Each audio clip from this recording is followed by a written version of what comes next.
Today I want to talk to you about the next mistake in my mistake series, which is don't jump into bed too quickly. Now, obviously I don't want to keep it cryptic for too long, but this is about business partnerships and why they can be amazing if you get them right, but far too often they go so horribly wrong. And I've got a very long list and a track record of failed business partnerships. So I feel pretty well placed to have this conversation with you. So it's a Thursday morning. I'm away on a trip, actually meeting some business partners at the moment. So this is quite a good time to do this episode. Currently in Northampton at a Hilton hotel, which is I'm just running around a golf course now, which is actually quite nice. So yeah, different scene. So excuse me if I have to keep checking my watch. And I think I have to go right here.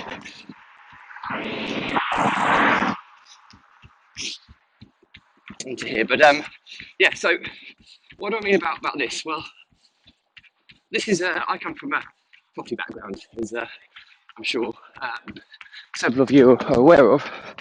So I'm just working out which way I'm going. I think I need to go this way.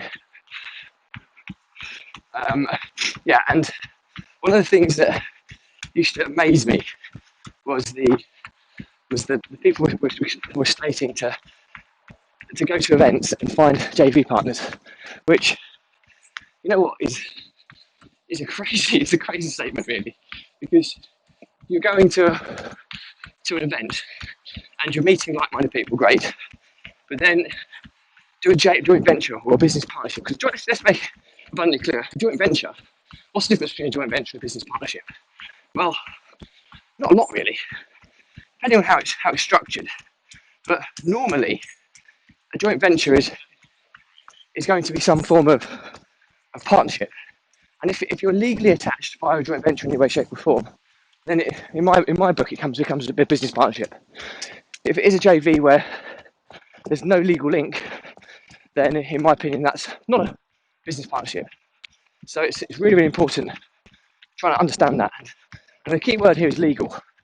Now, when you go into business with somebody, it is basically you're almost financially associated with them or legally associated with them, similar to your husband or wife if you're married. And that statement there will hopefully hit home with a few people. I'll continue now. You don't generally, well, you do obviously, you get extremes in Las Vegas, etc. But you don't generally marry someone on the first date. Whereas there's so many business partnerships that are formed after one networking event. Oh yeah, let's do this together. And they start drawing things up. But you don't know that partner from Adam. And it's a really, really risky strategy. And let's be honest, some people get lucky and they pull it off. But if I go back through my business partnerships, I mean, I had a podcast episode with Josh Keegan last week, and we had a little bit of a debate on this because he's had problems with his business partnerships, as I've got a huge long list of them, and of problems with business partnerships and how I've got it so horribly wrong. And I think we get educated in this world now where, you know, we can't be a jack of all trades, and I'm completely with that.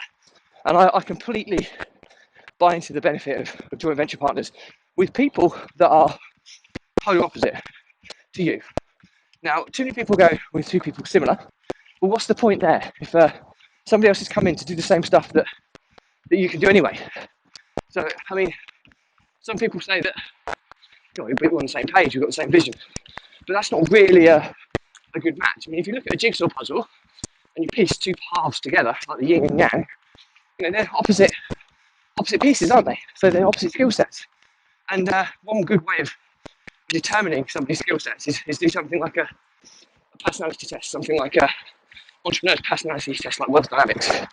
And you know, I'm a lord on that. And if you've done Wealth Dynamics before, I'm completely over on the left-hand side. Okay, that's the introverted side, the analytical, the detailed, systems focus.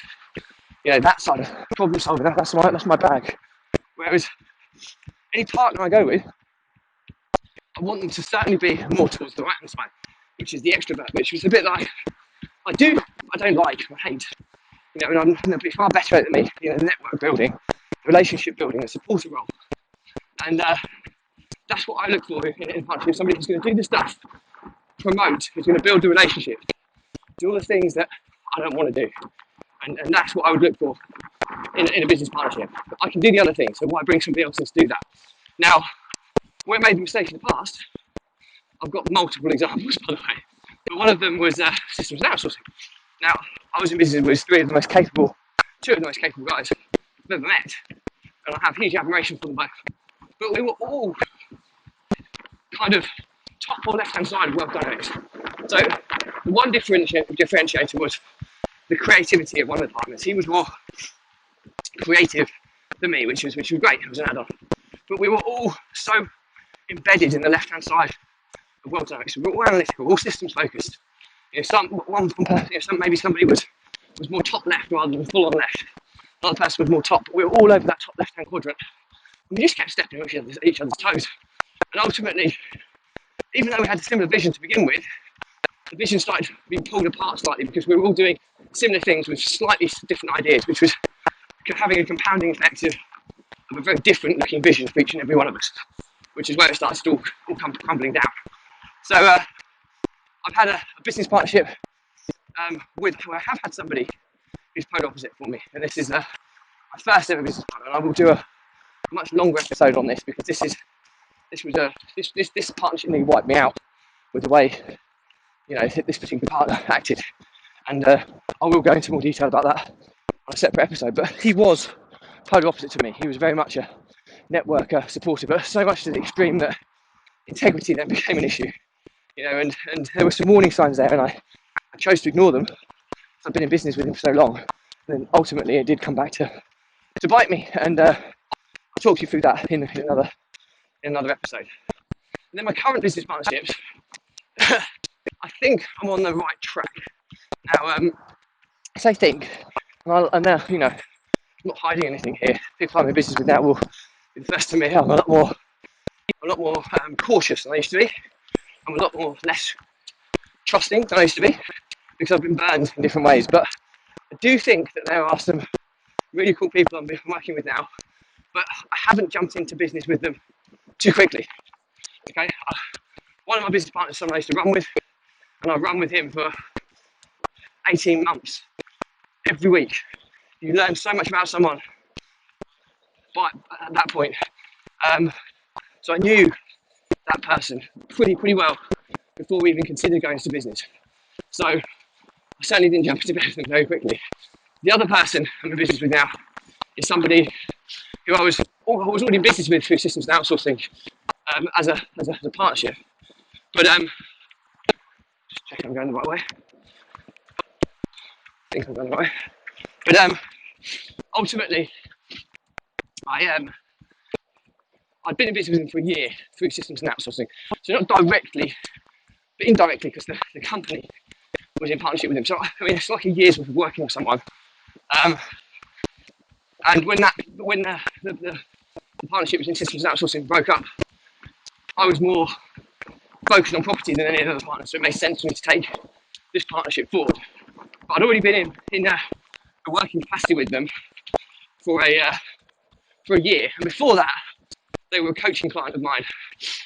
So I developed a relationship with them over 6 months prior to that. So again, these two partnerships I'm far more optimistic about because I've known them, I know more about them, I've done my due diligence on them, whereas I perhaps was too quick in the past. And so what I'm trying to tell you here is, as much as it might think, oh, this is an amazing opportunity to get into business with this person, just hold back. Produce some heads of terms. So if you're really going to do it, produce some heads of terms and take some time over that negotiation process. During that period, do some due diligence on them. Find people who know them, ask opinions on them, people they've worked with. If you can get some financial research on them, all these things, because this person is going to be legally associated with you. And if they do something horribly wrong, it can dramatically impact you. And and your financial well-being, which is scary. So you really need to check on this. I mean, I'm in a position at the moment where just this week there's 2 new partnerships that we're potentially considering. Now, I'm put into a slightly difficult position here because the 2 partnerships in question are with people. I mean, I'll disclose more transparency when the time is right, but at the moment it's at delicate stages, so I can't really at this moment in time. But I did say I'd be super transparent with this, and I will. But I'll come back to this once things have panned out a little bit better. There's 2 new partners that are potentially coming into 2 of my opportunities. One being the Property Empire Investments, which is deal sourcing, but the partner that's coming in, I met him for the first time yesterday, and we're looking at striking up a partnership today. Now, it's massively concerning for me because there are some warning signs that my gut's telling me things and stuff like that with all the historical issues I've had in the past. Because the other thing to consider is when you get on these things wrong, it's almost like a bad property investment. I talked about this in the past. It's not a quick fix. It can take years to put right. So it can knock you back years if you get one of these things wrong, depending on how you structure. So when you structure, try and give yourself the least amount of exposure. And that's exactly what I'll be looking to do in this partnership. And there's ways and means you can do this with corporate structures so that as people you're not personally linked. You can do it as business shareholders, and to try and you might be associated by directorship, but shareholding and legal documents and things you can put in company names, which gives you that little bit of an extra level of protection. So these are things that you can do to kind of mitigate this risk. But I'm going through this process, so I will update you more as decisions are made and as advice has been taken. But I feel I need these couple of partnerships I'm talking about. The only reason they're considered is because they do bring a very significant key role to the ventures that we're pursuing. So one of them has a very strong relationship with the organisation we're getting long-term leases with, and there is a significant value in that relationship, which makes this whole process far more seamless and can expedite the growth of the business. So that's a really strong reason, which is why I'm considering this, otherwise I wouldn't do. And the second one, the social media agency, is somebody who already runs a social media agency, somebody who I have known a lot longer, maybe 6 months or so, and they are actually a friend. Wouldn't say a super close friend at this stage, but potential to be. So I've known them for about 6 months or so. But so I feel a little bit more comfortable with that. But the reason that partnership has come to the table is that they already have a social media agency, and my proposition would solve a huge number of the issues that his social media agency has. So it would make sense to collaborate and pull together. There's a full marketing list, and it can exponentially grow that business when we launch at the end of the year. So it's interesting times, to say the least. But so back to the question at hand. What have I learned from this experience? Well, don't jump into bed too quickly, because, like I say, I have 2 business partnerships that are still underway. I've probably been involved in 7 or 8 over the years, and as you can see, my success rate is extremely low. So I would constantly be aware of that in terms of the success rate of my partnerships, which becomes 20% marker. So not exactly a high success rate, but you should almost treat a business partnership as a business, which it is, of course, but 90% of business failed in the first 5 years. So let that be a warning sign of how highly likely it is that a business partnership may be one of the reasons why it doesn't succeed, and tread very, very carefully. So to summarise, take your time, do your due diligence. I don't mind how you do it. Have a process for doing so. I'm going a bit wrong here now, trying to work out how I get on this so-called trail. The joys of running through a golf course if you haven't been on it before. But yeah, so due diligence. Now, take your time on this.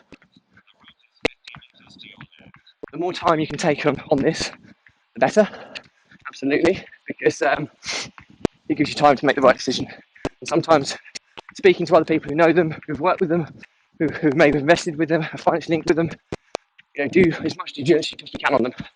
Get heads to terms, make sure, and take your time negotiating this. Make sure you get something that is fair and that you're happy with.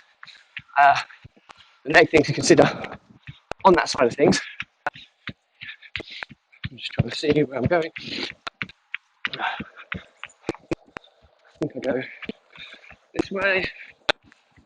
Actually, I think I go back this way. So yeah, the next thing to consider is once you've done your hedge terms, their values, making sure that your values are closely aligned.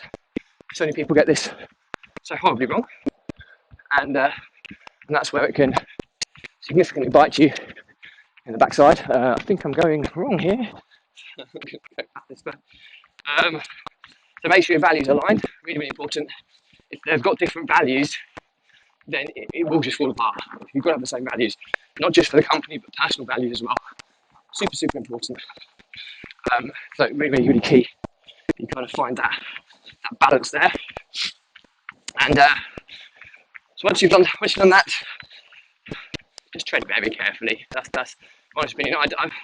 I can't give you much more advice other than take your time and really, really try and make sure you feel right about the decision before you do it, and take legal advice, because unraveling these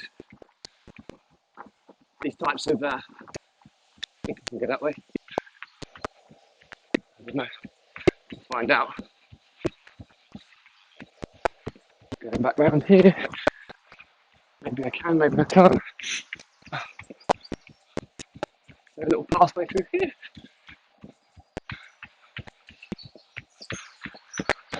No, there's not. Gone the wrong way.